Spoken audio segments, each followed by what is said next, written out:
안녕하세요. 저는 똑똑한 동생 덕분에 대표 자리에 앉은 40대 여자입니다. 제 소개만 듣고 혹시나 여기에 자랑하려고 사연을 썼다고 생각하셨을 수도 있겠죠. 근데 여러분도 살아보셔서 알겠지만 인생에는 절대 공짜로 얻는 게 없는 법이죠. 저는 얼마 전에 치가 떨리도록 가식적인 한 인간을 바로 옆에 두고 몇 년을 함께 살면서 큰 배신감 때문에 정말 말로 표현하기 힘든 시간을 보냈습니다. 주변의 돈으로 사기치는 인간은 많이 들어봤어도 사람 진심을 감쪽같이 속이는 인간이 있다는 것을 느꼈어요. 그래도 곁에 동생이 있어서 그 인간을 한 방에 몰아낼 수 있었고 좋은 사람을 보는 눈도 이제 조금은 생긴 것 같아요. 그래도 아직 그 인간을 생각하면 기가 막힙니다. 제가 아직도 증오하는 그 인간은 바로 전이에요. 20대의 친구와 찍힌 사진을 본 남편이 자신의 이상형이라며 적극적으로 구하였지만 그 당시에 저는 남자친구에 대한 생각이 없었어요. 왜냐하면 제가 평생 결혼을 생각하지 않고 살아왔기 때문이죠. 제 시간을 오래 빼앗을 수 없다는 걸 정말로 잘 아시겠죠? 제 이야기를 들어주신 친구께는 감사드리지만 이상한 사람은 아니에요. 30분만 들으면 되는데 어떤 사람인지 들어봐 주시라고 해요. 차 한 잔만 드세요. 네, 저는 누구와 약속이라도 있으니 말이에요. 그냥 다른 사람을 찾아보세요. 저는 결코 포기하지 않을 거예요. 다른 사람을 만나는 것도 고려하지 않으며 10번 찍어서 넘어가지 않으면 100번, 1000번이 될 때까지 계속할 거예요. 아니라면 신고할 거예요. 사실. 그의 첫 번째 질문이 여전히 백지 상태로 보입니다. 따라서 한국어 문장으로 수정하기 위해 명확한 문맥이 필요합니다. 다른 부분에 대한 도움이 필요하시다면 언제든 도와드리겠습니다. 그래서 제가 누구보다도 잘 알고 남편은 1년 넘게 철벽을 치면서 멀어지는 나를 다가오지 못하게 하고 바라보기만 했습니다. 나 또한 남편이 포기하고 다른 사람을 찾아가길 바랐습니다. 그런데 동생이 이렇게 말했어요. 언니, 그 사람을 만나보지도 않고 그대로 지내도 괜찮을 거야. 정성이 대단해서 그래도 한 번만 보겠다. 세상에 언니를 그렇게 좋아한다면 쫓아다닌 사람이 다시 나타날 것 같아. 그런 마음을 무시하는 건 아니야. 아, 어차피 밥 한 번 먹고 대화하는 것이 어려워? 언니가 참 독하다. 그래, 어차피 시간 낭비인데 그런데 제 말을 듣자마자 동생의 얼굴이 급작스레 어두워졌어요. 나 때문에 남자를 만나지 않는다는 거겠지. 순간 동생이 말하자마자 전곡을 찌르며 제대로 대답할 수 없었습니다. 하지 않겠다고 말했지만 언니, 내가 말한 건 내 다리가 불편해서 아무것도 할 수 없는 게 아니라는 거야. 언니가 계속해서 그런 식으로 생각하면 날 더 불쌍하게 만들어. 남들이 나를 불쌍하게 동정하면서 바라보는 것과 무슨 차이가 있어? 결혼해서 언니도 행복하게 살아야지. 내가 무슨 책임도 없이 언니 인생을 망치는 생각만 하는 게 아니라. 나는 언니 없어도 잘 살아. 웬만한 건 다 할 수 있다고. 언니가 그렇게 할수록 내가 더 어려워진다는 걸 알아. 누가 너 때문에 라는 말하는데 그냥 바쁘고 피곤해서 그런 거야. 그래서 결혼하지 않겠다는 게 남자 만드는 게 시간 낭비라고 생각하는 건데. 아니야. 왜 언니가 계속 나를 짐처럼 만드는 거야? 어느 날 동생은 집 앞에 찾아온 남편을 집까지 데리고 들어왔다고 해. 퇴근 후 집에 돌아와서 낯선 남자와 함께 아기닥한 분위기 속에서 얘기하고 있는 동생을 만났어요. 여기는 어떻게 오셨어요? 남의 집에 왜 들어오시라고 했어요? 이 날씨가 아니면 언니의 얼굴 한 번만 보고 기다릴 텐데 추워 죽겠더라고요. 그러니까 그만 좀 튕겨서 만나세요. 아, 얘기해보니까 언니보다 훨씬 좋은 분 같은데 괜히 나중에 후회하지 않게 그리고 매일 집에 오라고 하세요. 아, 맞아요. 만약 그렇게 해주신다면 정말 기뻐요. 매일 올 수 있으니까 동생분도 정말 좋고. 너 자꾸 왜 그래요? 적잖게 내가 나설 때도 안 되겠다 싶어서 그래요. 그러니까 지금부터 언니랑 연락이 안 되면 제게 연락하세요. 잘 알면서도 안 티내줘도 그럼 좋아할 것 같아요. 그러면 미리 초저주로 불러도 될까요? 또한 제 눈길을 특히 사로잡았던 것은 다른 사람들이 동생을 처음 만날 때 주저하는 것이 있는데 남편은 달랐습니다. 아무렇지도 않게 상대의 사생활에 관심을 표현하거나 휠체어를 살필 때도 편안하게 접근하는 남편을 지켜보며 마음이 조금씩 녹아내린 듯 했어요. 그동안 그의 관심을 사로잡아서 자주 선물을 공세 터널하고 동생에게 수시로 연락을 취하고 만나다 보니 어느새로는 제가 아닌 그가 더 가까워지는 관계가 되어 있었지요. 솔직히 처음에는 동생과 어디 멀리 나가는 것이 큰 일처럼 느껴졌는데 남편은 그런 점들에 대해 아무렇지 않게 대처하여 먼저 챙겨서 콧바람도 나서고 와서 문제없이 동생을 품으면서 많이 친해지게 되었습니다. 또한 남편은 묵묵하게 행동하였어요. 나한테는 당신이 동생을 향한 책임감까지 나눠주려는 것부터 시작하더라고요. 이 기회에 저도 한번 치료를 받아보고 싶은데 어깨에 힘 좀 빌려주시겠니? 치료를 받는 것 같은데 내가 할 수 있을 것 같기도 하고 정말 당신이 동생을 잘 챙겨주는 것만으로도 얼마나 고마운지 모르겠어요.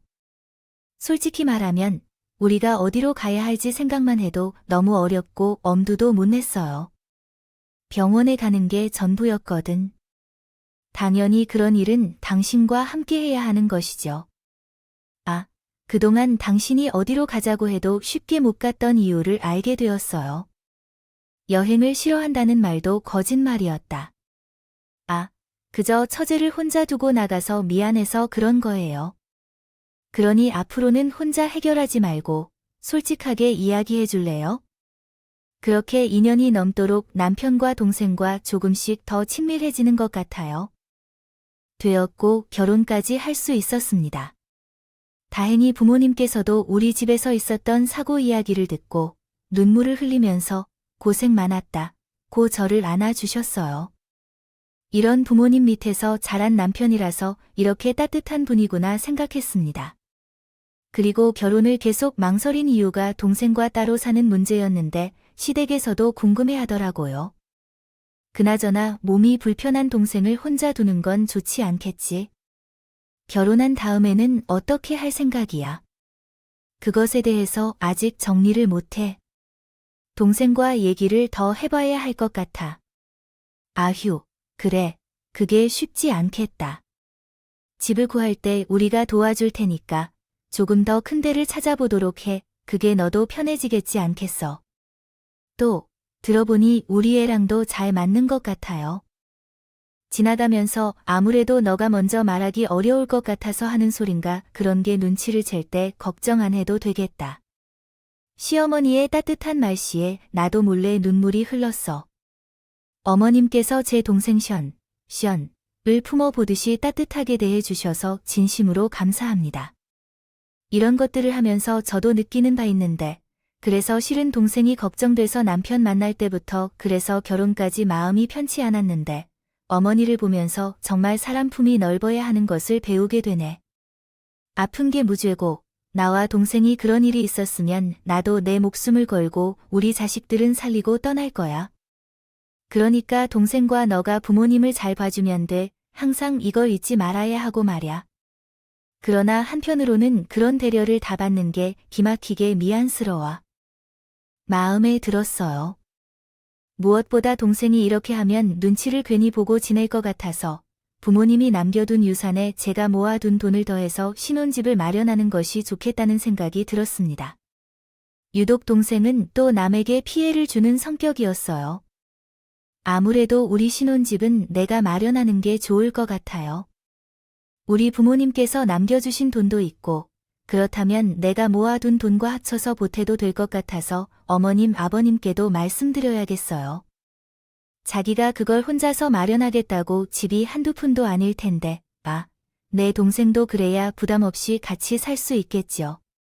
그래서 눈치 보면서 살게 하기 싫어서 그렇게 생각하고 있어요.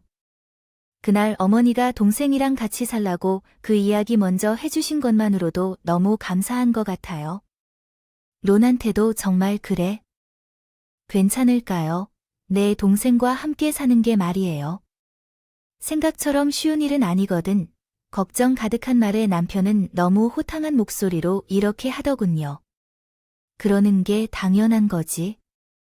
나도 그게 당신을 만날 때부터 계속 생각하고 있던 일이기도 했고, 떨어져 살면서 걱정하는 것보다 같이 사는 게 좋을 것 같아. 그리고 처자하고 나랑 당신보다 더 잘 지내는 걸 알면서 무슨 걱정이야? 그래도 당신에게 너무 부담스러운 것 같아서 부담은 무슨 처제가 당신과 나 이어주는 오작교 아이야.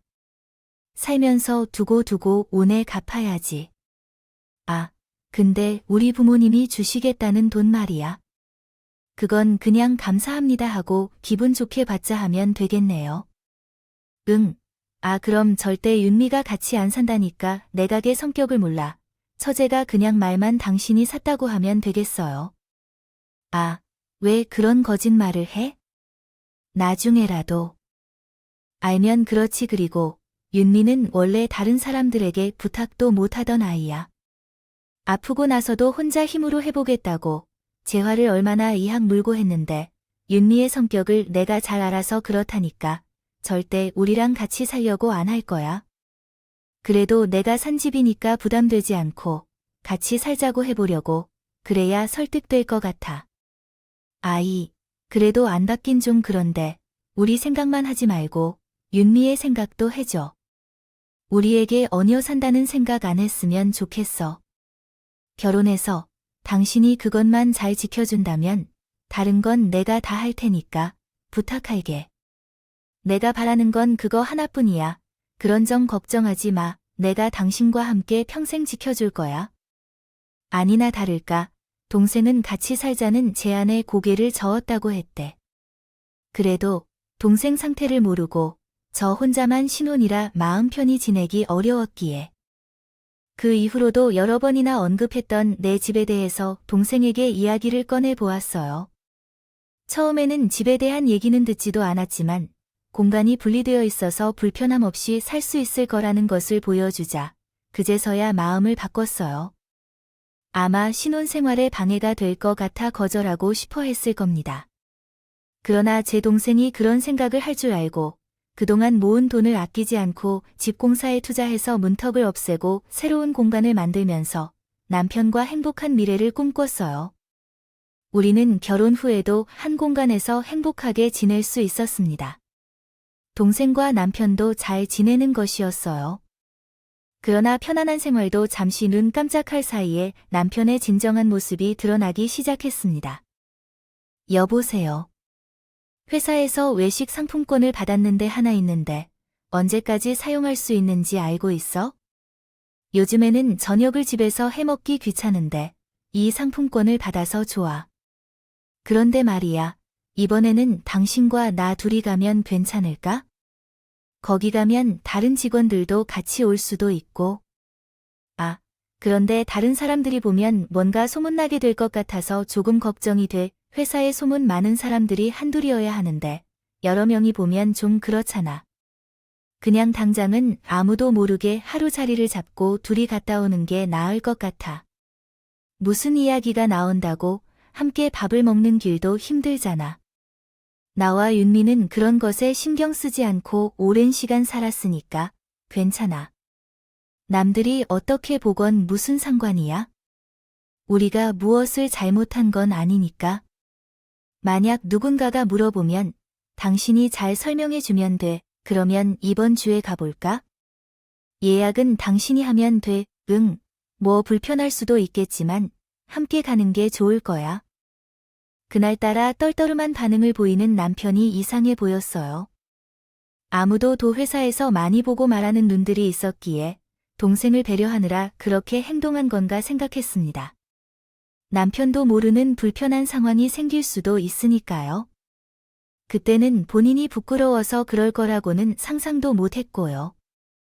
오랜만에 근사한 곳에서 저녁을 먹으려고 기분 내서 차려입고 도착했는데 차에서 먼저 내리고 동생 휠체어를 펴고 옮기는데 저 멀리서 남편을 부르는 소리가 들리더군요.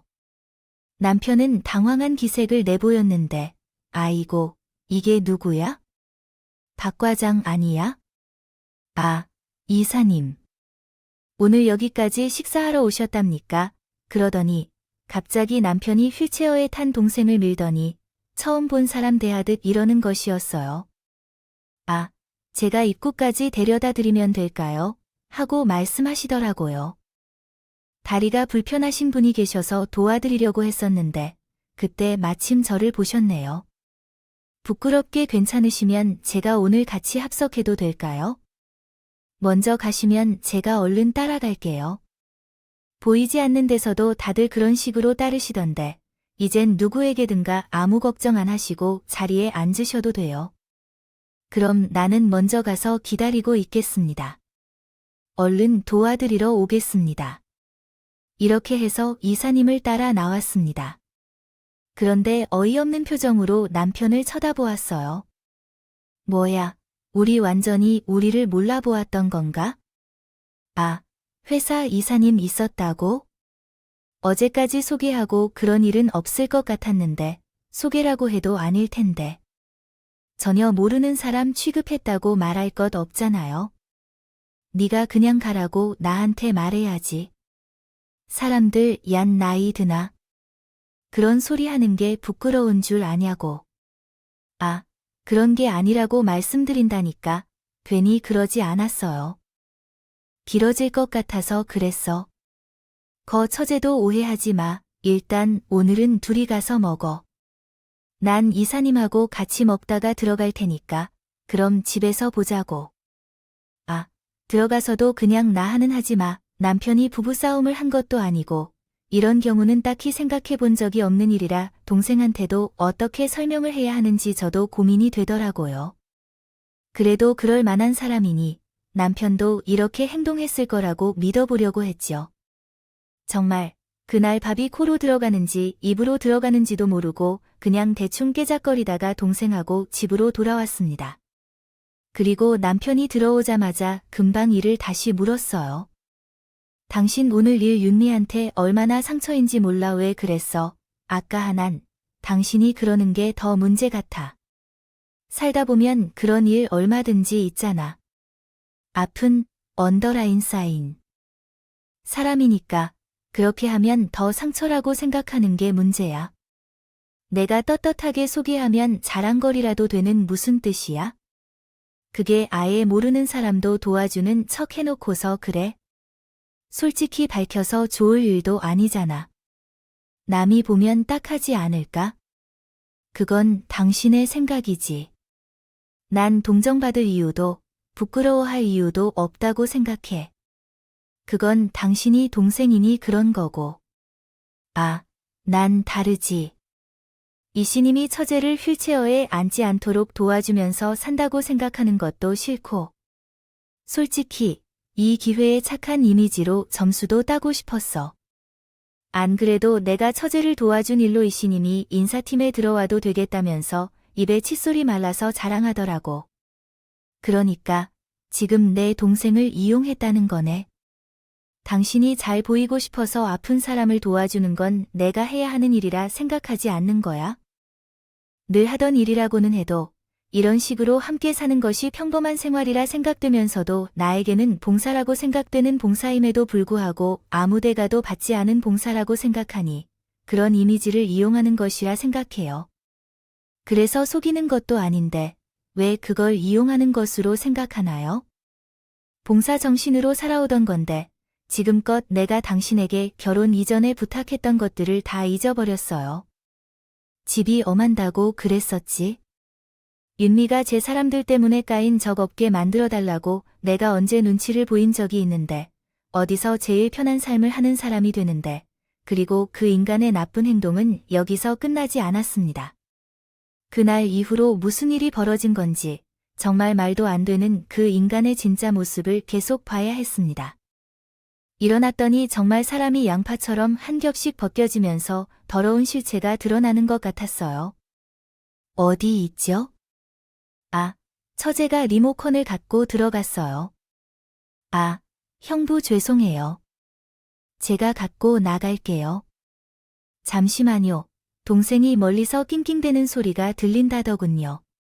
그런데 남편은 그것도 참지 못하겠는 듯 동생 방에 들어갔다 나오더니 이런 말까지 서슴지 않았습니다. 아, 됐어. 제 의무로 오늘 세월에 갖고 나온다고 가만히 있어? 처제 제발 정신 좀 차리고 살아. 아프니까 할 일이 없어서 TV 보는 건 알겠는데 그래도 나 들어올 때만이라도 처제가 방에 들어가 있고 좀 그래야지. 혼자 사는 집도 아니고 말이야. 아, 예. 집 TV 본인 독점인 줄 아세요? 당신 왜 그렇게 말을 해요? 사람이 깜빡하면 그럴 수도 있지. 한두 번인 줄 아세요. 나도요. 참는다. 참을 거야. 이번에 처음으로 말할 거야. 그리고 자꾸 당신이 이런 사소한 문제까지 해주었다니 더 믿을만하고는 거잖아. 나도 힘들게 일하고 돌아왔는데 처제가 리모컨을 배달해야겠어. 당신은 무슨 말도 못하게 사람을 만드느냐. 서로 고칠 것은 고치면서 사는 거지. 그래도 좀 부드럽게 말할 수도 있잖아. 요새 너무 예민하게 하는 것 같아. 부드럽게 말해도 안 들으니까 이렇게 하지. 아무튼 자기 동생은 어제 떠났는데. 그리고 사소한 문제까지도 폭발해버리네. 주로 동생은 저랑 남편이 일하는 시간에 가만히 있는 게 미안하다며 본인이 빨래를 돌리거나 집안일을 도와줄 때가 있었었는데 갑자기 남편이 소리를 질러 지르면서 동생을 잡아먹을 듯 시후가 겁니다. 아이 첫째, 미쳤어. 그렇게 드라이하고 맡기고 세탁기에 넣고 욕을 해. 지금 다리뿐만이 아니라 눈도 문제가 있는 것 같아요. 이것 비싼 캐시미인데 만져봐도 다 하겠다. 진짜 짜증나. 그때 비싸게 주고 산 것이니까 세탁소에 맡기라고 분명히 말했지. 대체 내 말을 어떻게 듣는 거야? 초벌 이거 어떻게 책임질 거야? 그만해. 가지고 옷 하나 왜 그러는 거야? 정말 그깟 도시라고 했어요. 억울해요. 언니 형부가 분명히 그때 그랬잖아요. 내가 세탁기 넣어도 되냐고 하니까 보지도 않고 괜찮다고 하더니 이제 와서 이러는 거예요. 왜요? 그리고 왜 자꾸 저한테 심한 말을 하는데요? 형부 저한테 무슨 일이 있으면 다리가 아파진다고 자꾸 이야기하네요. 진짜 아픈 사람에게 그런 말하면 상처받는다고요. 처제 행동을 돌아봐. 심한 말이 안 나오게 조심해야 해요. 이번에도요. 말했지만 그냥 가만히 있는 것이 도와준다는데 그럼 뭐 하기만 하면 온 집이 엉망이 되고 제 행동이 어떤지요? 왜 그렇게 잘못했다고 동생은 얼마나 억울하고 분노하며 눈물까지 흘린 걸까요? 저는 그 모습을 보고 더 화가 치배웠습니다. 한 해 동생이 실수 좀 했다고 이런 말까지 나올 일이야. 왜 당신은 저번에도 그랬는데 사람을 계속 무시하려 하나요? 다리가 조금 아프다면 맥주라도 준다면 될 것 같아요. 이젠 나마저 만만하고 우습다고? 옷 다시 사면 되지. 돈만 주면 돼. 얼마야? 주겠다고. 아픈 사람을 붙잡고 말해봤자 나만 못난 놈인가요? 처자처럼 아파서 좋겠네요. 잘못해도 이런 식으로 다 넘어가면 끝나니까 정작 울고 싶은 사람은 안 되는군요. 처자가 왜 울어? 그냥 한 번 아프다고 말하는 것이 입에서 나오기만 해요. 그때는 우리도 끝이었어요. 저는 갈수록 결혼한 것이 후회가 되었거든요. 한때는 누구보다 사회적으로 좋게 지내던 두 사람이었는데 어디서부터 잘못된 건지 갈등이 깊어지는 걸 보면서 결혼을 택했던 자신이 원망스러웠습니다. 그리고 생판 모르는 남도 아니고 가족이란 사람이 아픈 곳을 쿡쿡 찌르면서 말을 하니 더 밉더라고요. 차라리 부부싸움이라면 가슴이 그렇게 아픈 않았을 테고, 그리고 그날 새벽 눈이 퉁퉁 부은 동생을 타이르며 좋게 이야기를 했어요. 동생이 이 집안에서 눈치를 보며 모자라서 마음을 붙일 때도 없이 살게 만들 것 같아서 한없이 미안해지더라고요. 그런데 상처받은 동생은 내색도 안 하고 도리어 중간에서 제가 힘들겠다고 앞으로 남편에게 더 잘하겠다고 나오는 겁니다.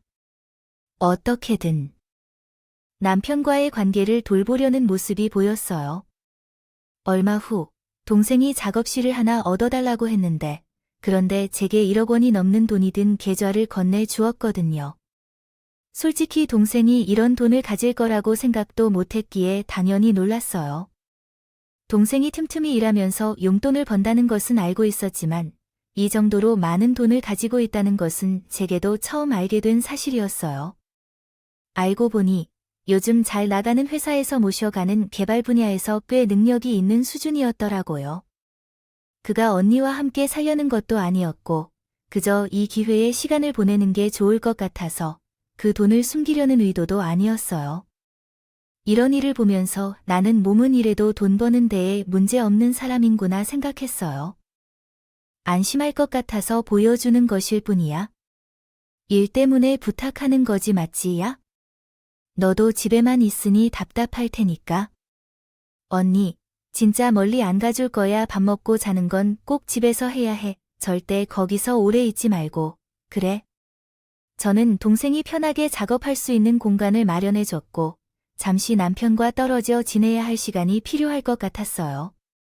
그런데 작업실을 얻은 뒤에 동생이 거기서 자다 오는 날이 많아졌어요. 몸도 불편한 내가 그런 데서 잠까지 자고 무리를 한다는 생각이 들면서 너무 신경이 쓰였어요. 그리고 이내 동생이 왜 그럴 수밖에 없었는지 알게 되었어요. 아침부터 출근한 줄로 알았던 남편이 집에 들어왔는데 진지한 얼굴로 거실로 저를 따라왔어요. 잠깐만요. 얼마 전에 요녀를 요양원에 데려다 준 후에 나도 처지가 어렵다는 걸 느끼고 있다. 아픈 사람들의 상황을 보니 내가 견딜 수 없다. 어떻게 함께 살다가는 더 나빠질 것 같아서 그렇다. 이럴 때 어떻게 해야 하는 건지 망설이는데 그래서 지금 요양원에 있는 윤미를 내가 보내야 한다는 말이야. 제정신인지도 의심스럽지만 이것이 현실이야. 들어봐. 이 긴 글을 보면 좋다고 하는 거예요. 어차피 이런 삶은 더 이상 못 살아. 어떻게 나에게 상의도 없이 그런 결정을 할 수가 있어? 어디 있어? 빨리 말해. 무슨 자격으로 당신이 내 동생을 그냥 보내버렸는데. 내 동생이야. 진정해. 당신도 그동안 힘들었잖아. 좀 솔직해져 봐. 때문에 발목 잡혀 산 세월 억울하지도 않아? 당신은 엄마예요. 너를 또 모자라서 수발까지 다 들었잖아. 그만했으면 됐어.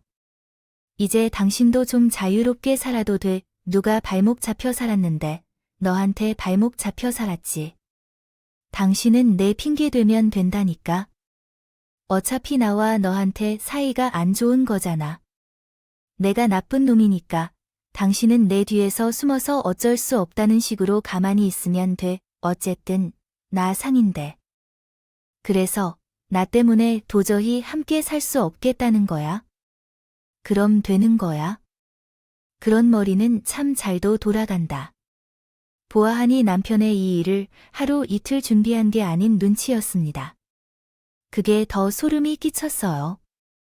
설마 그동안 윤미한테 그렇게 하는 게 이러려고 그런 거였어? 뭐 그런 셈이겠지. 생각해보니까 당신하고 사이도 좋고 내가 안 나서면 해결이 안 되겠더라고. 아, 이러고 평생 살 수도 없고 말이야. 다 당신을 위해서 한 일이니까 서로 사는 게 안 맞는다는 게 제일 괜찮은 이유일 것 같아서 내가 그동안 싫은 소리도 좀 일부러 많이 하고 그랬는데 다행히 처제도 순순히 받아들이더라고. 걱정할 필요가 없어. 그래서 번번이 시비 걸고 그랬던 거야. 이 나를 위해서 참 지독하다. 아이, 처제도 요새 혼자 있고 싶어 하는 것 같은데 뭐 맨날 밖으로. 당신이 뭘 알아요? 당신이 사는 건데 이런 집에 나를 둘 수밖에 없기가 싫지만 걔는 내가 그런 줄도 모르고 더 노력해 주겠다고 하더라. 그리고 내 동생은 못 따라가는 것뿐이지. 나보다 훨씬 능력이 있고 혼자서도 모든 일을 잘하는 아이예요. 절대 그런 대우를 받아서 있을 애가 아니라고 알아요. 고장 차키를 찾는 저를 보면서 남편은 제 손을 강하게 잡았어요. 어딜 가려고 그러는 거야? 그리고 처제가 알아서 잘해 먹고 자는 것밖에 더 해야 된다고 하며 그걸 지금 말이라고 해요. 너 다시 보니까 정말 사람 같지도 않아? 어떻게 결혼 전에 그렇게 자신있게 내 동생 같이 돌볼 거라고 하더니 1년도 못 가서 이런 집까지 꾸미는 집 얻을 때 내가 부탁했지. 내 동생 눈치 안 보고 살기만 해달라고 그래서 내 돈 한 주기를 받았어요. 푼도 안 받고 마련했는데 근데 내 허락도 없이 멋대로 요양원을 보낼 수가 있어. 이 천하의 나쁜 놈아. 그때인 줄 알았는데 이게 서로 좋을 거라니까. 하루만 지나봐. 당신도 편해질걸. 기가 막혀서 정말 내가 너 같은 줄 아니야. 난 두 얼굴로 사는 사람 아니야. 참나, 무슨 두 얼굴이야. 그냥 좋게 넘어가자. 그리고 곧 일도 좀 잘 될 것 같고, 우리 둘이 오붓하게 이 집에서 살 수 있다니까 좀 누리고 살 때잖아. 요양원비 그거 내가 내줄게. 그리고 당신도 이만큼까지 잘 해왔고. 이렇게 감정적으로 생각할 건 아니야? 그래, 너 혼자 식구 버리고 어디 한번 잘 살아봐. 나는 내 식구 버려놓고 마음 편히 못 사는 사람이야. 너 같은 놈하고 다르다고. 그리고 오늘 내가 한재 평생 땅을 치면서 후회하게 될 거야. 만들어주겠다고 그런 줄 알고 계셨나 봐요. 당신은 더 비참하게 떨어질 테니까 그 길로. 저는 동생이 있는 요양원으로 돌아갔어요. 가는 길에는 혹시 동생과 남편이 서로 한 가지 생각을 하고 있겠구나 생각하면서 수많은 생각을 했을 텐데 목이 찡그리고 안달이 났어요. 그리고 2시간이 넘는 그 길을 가면서 그 사람의 얼굴에 더는 가만히 참지 않겠다고 결심했습니다. 처음부터 그 사람의 추잡한 본성이 드러나는 것은 시간 문제였던 것 같아요. 크게 소리를 지르고 와도 사실 그때는 좋은 해결책이 떠오르지 않았지만 어쨌든 동생과 만나서 모든 문제를 함께 고민해보면 분명히 어떤 해결책이 나올 것 같았어요. 항상 인생의 위기에 처했을 때 우리는 이렇게 함께 문제를 극복해왔어요. 왔으니까. 그리고 걱정되는 마음으로 동생이 있는 요양원에 갔다. 거기서 병실에서 동생이 너무 온화한 표정으로 앉아 여유롭게 일을 하고 있는 것을 보았다. 작업실에서 일하던 모습 그대로였다. 유미야, 너 괜찮은 거야? 언니는 여기 너를 보낼 생각 없었어. 정말이야. 아무 상의도 없이 갑자기 이렇게 된 거라서 너도 많이 놀랐겠지. 언니가 왔어. 안 그래도 대판 싸우고 올 줄 알았다. 기다리고 있었어. 너 정말 괜찮은 거야? 왜 이렇게 아무렇지도 않아? 나는 너무 의연한 동생의 모습에 얼떨떨했어요. 동생은 말했다. 언니, 그 인간 말 들었지?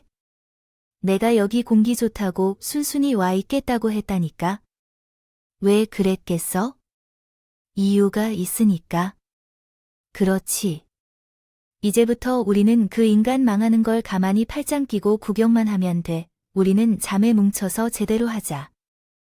혼내주려고 마음을 먹었다 하면 이런 인간 가만 안 되잖아. 너 그게 무슨 소리야, 형? 부진짜 얼굴을 내가 다 알게 됐거든. 그리고 동생은 그동안 남편의 실체에 대해 알게 된 것들을 이야기해주는데 정말로 입이 다물어지지 않았습니다. 어느 날은 언니 작업실에서 집에 들어가려는데 비밀번호가 바뀐 거야. 아무리 눌러도 안 되더라고.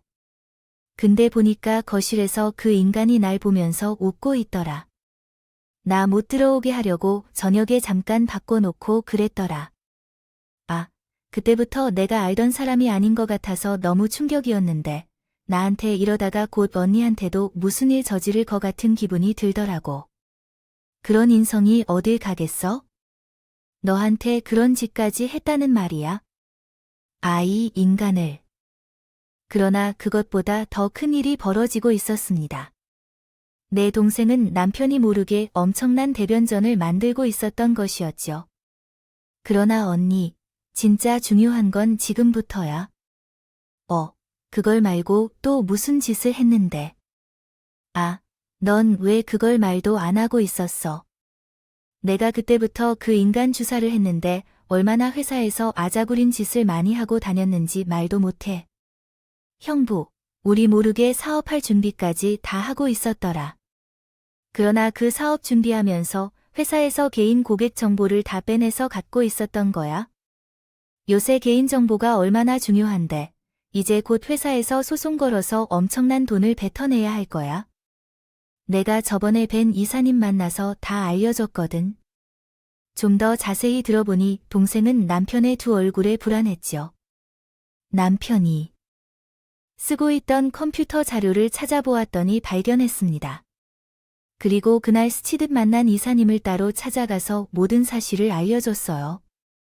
며칠이 지나지 않아 남편이 경찰서로 끌려갔다는 소식을 듣게 되었어요. 그리고 다급해진 그 인간이 저에게까지 전화를 했더군요. 참 뻔뻔스럽게 아지를 하더라고요. 여보, 미안한데 혹시 돈 가진 것 좀 있는데? 있어도 너한테는 못 줄 거야. 왜냐하면 회사에서 사고 쳐서 친구라도 당했어. 당신이 그걸 어떻게 알았어? 설마 회사에 연락 간 거야? 아, 근데 여보, 그게 중요한 게 아니라. 아, 큰일 나게 됐어. 합의금 마련 못하면 난 그냥 깜방 들어가야 한다고. 준비하던 사업도 말짱 도루맞았어. 혹시 저에게는 돈 없겠지? 같이 못 사야겠다고 버럭이길 때가 올 거야. 이제 처제 생각이 나니 진짜. 급해서 그래서 오늘처럼 이러지요. 급한 대로 우선 집이라도 팔아버리고 어떻게든 해보고 싶네요. 얼마 전에 사업 자금이 필요해서 우리 부모님께서 금액을 빌려주셨는데 당장 상황이 정말 마땅치 않아 말할 줄을 모르겠지만 그래서요. 이따가 경찰서에 가야 하는데요. 좀 해결 방법을 찾아주시겠어요? 동생한테 전해주는 거니까 꽤나 심각한 상황이라는 건 이미 알고 있었지만 직접 남편이 간접적으로 얘기를 해줬더니 그 더 실감이 나더군요.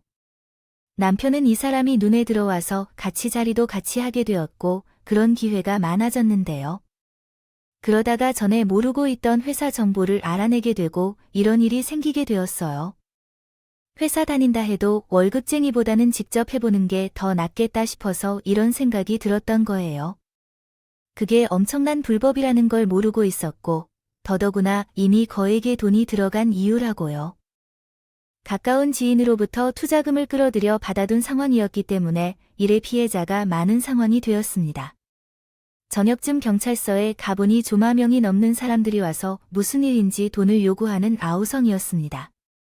남편의 사업은 사업 대표의 문제였지만 큰 회사에서 저질렀던 실수는 합의금으로 막아도 사업을 무사히 이어나갈 수 없는 상황입니다. 여보, 나 좀 도와줘. 한 번만 부탁해. 저자한테 정말 미안하다는 거 알아주게. 내가 너를 속이고 도망쳤었어. 근데 결코 너를 보내려던 게 아니었어.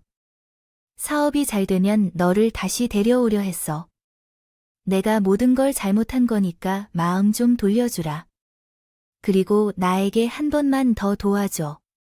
당신이 끝까지 너무 뻔뻔한데 동생을 요양원에 팽개치고 온 내가 너무 가슴 아프다. 처음부터 시작해서 사업을 하는 것에 대해 전혀 몰랐는데 내가 왜 도와주어야 하는지 이유가 없잖아. 그래도 우리는 함께 지낸 세월이 있으니 이런 상황에서 그냥 모르는 척할 수 없을 거야. 그건 남이지. 그래도 내가 한때 당신에게 정말 잘해준 것 같아. 그건 처제도 알잖아. 기억해야 해. 그러니까 제발 돈 좀 빌려주라. 일단 우리 집을 좀 처분하고 해서 합의를 보려면 안 될까? 내 집을 왜 당신이 멋대로 처분했어? 그리고 이제 우리는 남은 사람이야. 당신 혼자 사업까지 포기했다면 생각했던 게 있었을 거야. 난 다 모르는 일인데 어쩌다가 나한테 돈을 빌려달래? 양심이 있어야지, 인간아. 내가 왜 사업을 하려고 했는데 당신은 그것을 알아? 저번에 치료도 잘 받게 해주고 싶어서 한 거라니까. 우리 세 식구가 잘 살자고, 잘 되면 당신에게도 좋을 텐데. 얘기하려고 그랬던 거야. 근데 지금 이렇게 되어버려서 형부 이제 나까지 끌어들이겠다. 웃기지도 않네. 그래놓고 왜 거기를 보냈어요? 차제 진심이야. 내 마음 좀 알아주라. 거기 보낸 거 많이 섭섭했다. 소름 돋다. 대체 형부는 누구예요? 내가 결혼 전에 보던 사람하고 집에서 폭군처럼 소리치던 인간하고 경찰서에서 비는 사람 중에 대체 누구냐고요? 알다가도 모르겠네. 정말. 그리고 저는 애처롭게 무릎으로 걸어온 남편을 막으면서 이 말을 했습니다. 잘 들어. 당신이 한 집 돈으로 막는다고 될 일 아니야. 그리고 아무도 그렇게 하라고 한 사람도 없고 당신이 간땡이가 무서운 짓이니까 해결하면 되지. 잘못했으니 죄값을 치료할 거 아니냐고. 그리고 나도 여기까지 온 건 당신이 내 동생한테 한 짓 접수하고. 저는 왔는데 기억나지 않아서 내 동생 집에 들어가려고 했는데 비밀번호가 바뀌어서 문을 밖에서 세워주었어요. 그게 엄연히 박대하는 것도 알고 있어요. 아니에요. 그게 아니라고요. 오해하면 안 돼. 저 이렇게 빌게. 여보, 이제 당신처럼 부르지 마세요. 하지만 저는 이런 상황일수록 더 강하게 마음을 먹었습니다. 계속 남편이 동생에게 한 짓을 떠올렸어요. 아무리 제가 매달려서 해결할 수 있다고 설명하고 돈만 있으면 될 것처럼 해도 끝까지 들어주지 않았어요. 제가 말했잖아. 넌 훨씬 더 비참하게 내가 버려줄 거라고. 아무리 매달려도 소용없어서 자기 식구 짐짝처럼 갖다 버리고 와서 이제부터 행복하게 잘 살던 인간이 바로 너야. 그래서 나도 이번엔 너랑 똑같이 해보려고. 나는 절대 너 같이 할게. 앞뒤가 다른 사람과 함께 살아나 돈이 없는 가난한 것은 참지만 사람의 진심을 가지고 노는 사람은 참지 못해요. 잘못한 게 있어요. 다 잘못한 거예요. 미안해요. 제가 사과를 좀 받아주실래요? 제발. 이제 그 눈물조차도 가짜로 보이네요. 상종하는 건 싫어요. 소름이 돋으니까 비켜주세요. 결국 저와 동생은 경찰서에서 난처하게 있는 남편을 그대로 외면하고 떠나버렸어요. 그 이후에는 어떻게 되었는지 살펴보니 회사에서는 합의할 생각도 없었고 추후 다른 직원들도 이런 문제를 쉽게 생각할 수 있어서 더 강력한 처벌을 하자고 나왔습니다. 결국 남편은 다른 해결책을 찾지 못하고 징역을 갈 수밖에 없었어요. 또한 남편이 그동안 부모님 재산까지 빌려서 저지른 것이 많았기 때문에 이혼까지 가는데 꽤나 오랜 시간이 걸렸습니다. 그래도 모든 게 벅찬 상황이어서 그런지 순순히 도장에 찍더라고요. 그리고 얼마 후 이사님이 집으로 찾아와서 저희 두 사람에게 뜻밖의 제안을 해주셨습니다. 고생 많았어요. 아의 말은 그래도 마음이 그게 쉬운 일이 아니었을 텐데. 근데 내가 이번에 느낀 건데 윤미 씨가 재능을 쓰는 것이 너무 아까울 것 같아서 말이야. 둘이 창업을 한번 해보는 게 어때요? 전체적인 관리나 운영은 언니가 하고 실무는 동생이 하고 홈페이지 개발만 따내면 괜찮을 것 같은데. 내가 아는 회사들이 많으니까 연결시켜줄게요. 창업 비용이 부족하면 나한테 말하고 정말요. 그렇게까지 도와주시겠다니 염치불고하고 해보고 싶기는 하네요. 나도 사업하는 사람인데 재능이 없고 미래가 없는 사람에게 투자하거나 그런 짓은 결코 하지 않아야 해요. 좋은 실력을 발휘하며 살아가야죠. 그게 정말 아까워서 하는 말이에요. 제 말을 잘 생각해보고 연락해주세요. 그래서 이사님이 도와주신 대로 동생과 제가 용기를 내어 한번 시도해보기로 했습니다. 제 동생도 꿈을 키워나가야 해서 언제나 마음에 걸렸거든요. 그러니 이제부터 우리 회사 대표님이 되실 테니 잘 부탁드립니다. 어디서 대표인 줄, 대표라는 건 그냥 우리에게 좋은 기회야. 한번 시도해보는 거죠. 그런 직함이 얼마나 중요할까요? 그래도 너와 같이 무언가를 시도해 볼 수 있다니 기쁘네요. 어린 시절의 꿈도 떠오르고 벌써부터 기분이 좋네요. 능력 있는 개발자님, 부탁드릴게요. 동생 덕분에 대표 자리까지 오게 되었으니 이제 사회에서의 첫 발을 내따라 가야겠어요. 제게는 동생보다 더 뿌듯한 모습을 보면서 얼마나 뿌듯한지 모르겠어요. 그동안 동생이 무리하지 않았으면 좋겠다는 이유로 집에만 두었던 것은 잘못된 판단이었다고 생각했어요. 그래서 요즘은 동생도 저도 전보다 더 가깝게 지내면서 모든 일을 함께 해나가고 있습니다. 동생이 얻은 작업실에 제 자리도 하나 만들어 꾸며 놓았는데요.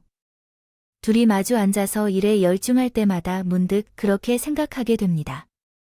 모든 것이 우리 앞을 가로막고 있는 건 아니지 않을까 하고 말이에요.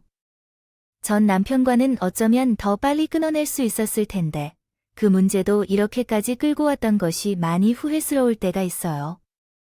여러분도 제 이야기를 듣고 그런 가식적인 앞뒤 다른 인간은 곧바로 손절해야 한다는 것을 알아주셨으면 좋겠네요. 그리고 앞으로 동생과 나를 응원해 주시기를 부탁드립니다. 제 긴 이야기를 들어주셔서 감사합니다.